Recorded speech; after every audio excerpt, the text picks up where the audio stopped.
बेटा ये स्टेशनरी का सामान कुछ खरीदना है।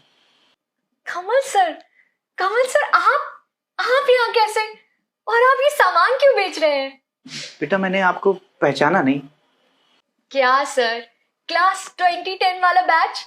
मैं 2 चोटी बनाकर स्कूल आया करती थी और आप मुझे प्यार से 2 चोटी वाली लड़की कहा करते थे। याद आया 2 चोटी वाली पारुल नाम है ना तुम्हारा? बिल्कुल सही पहचाना सर आपने। आप अंदर आइए।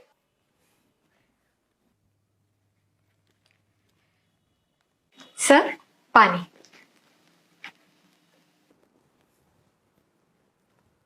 कैसे हैं सर आप?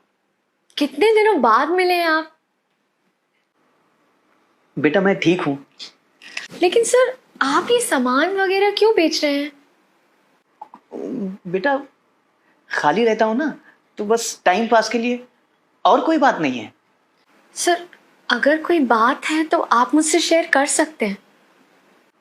बताया ना मैंने बेटा, सच में टाइम पास के लिए ही कर लेता हूँ बस, और कोई बात नहीं है। आपके तो 2 बेटे हैं ना, वो आपको अलाउ कर देते हैं क्या? मतलब उन्हें पता है कि आप ये काम करते हैं? वो तो बेटा मैं चलता हूँ। नहीं सर, मुझे ऐसा लग रहा है कि आप बहुत ज्यादा परेशान हैं। अगर ऐसी कोई भी बात है तो आप मुझे बता सकते हैं।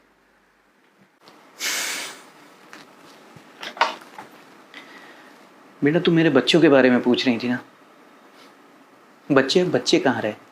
बड़े हो गए, वक्त बदल जाता है, लेकिन अफसोस तब होता है जब औलाद बदल जाती है। बच्चों के शौक पूरे करने के लिए तुम्हारी आंटी और मैं जाने क्या क्या जतन किया करते थे, लेकिन हमारी जरूरतें भी बच्चों को बेफजूल लगती हैं।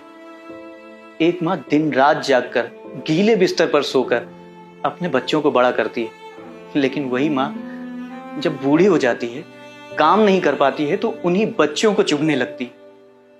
जिन बच्चों पे माँ बाप आंच भी नहीं आने देते, उन बूढ़े माँ बाप को बच्चे दूध में पड़ी मक्खी की तरह अपनी जिंदगी से निकालकर बाहर फेंक देते हैं।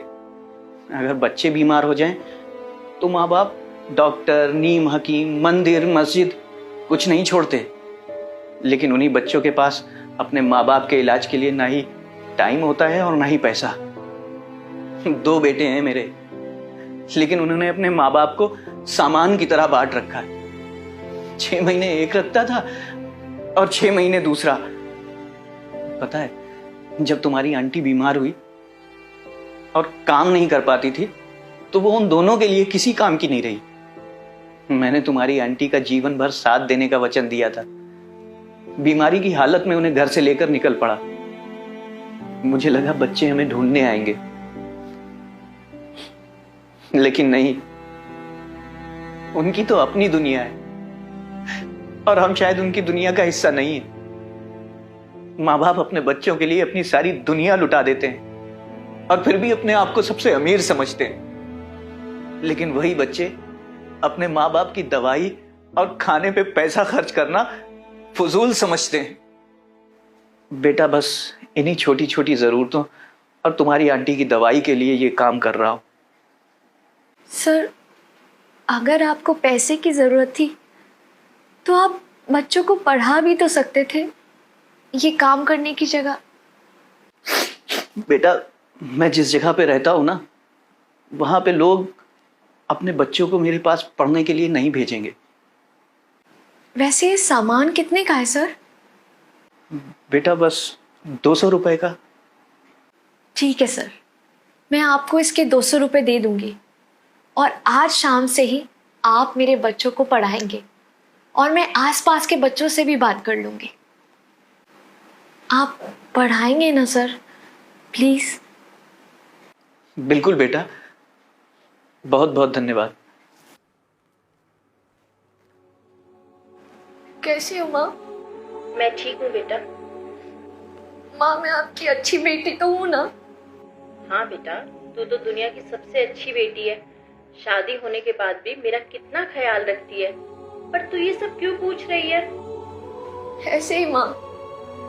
माँ अगर मैं कभी भी आपकी केयर ना करूँ या आपको लगे कि मैं बदल गई हूँ, तो आप मेरी पिटाई कर देना। मुझे अपनी फर्ज कभी मत भूलने देना। आज तो मेरी बेटी बड़ी बड़ी बातें कर रही है।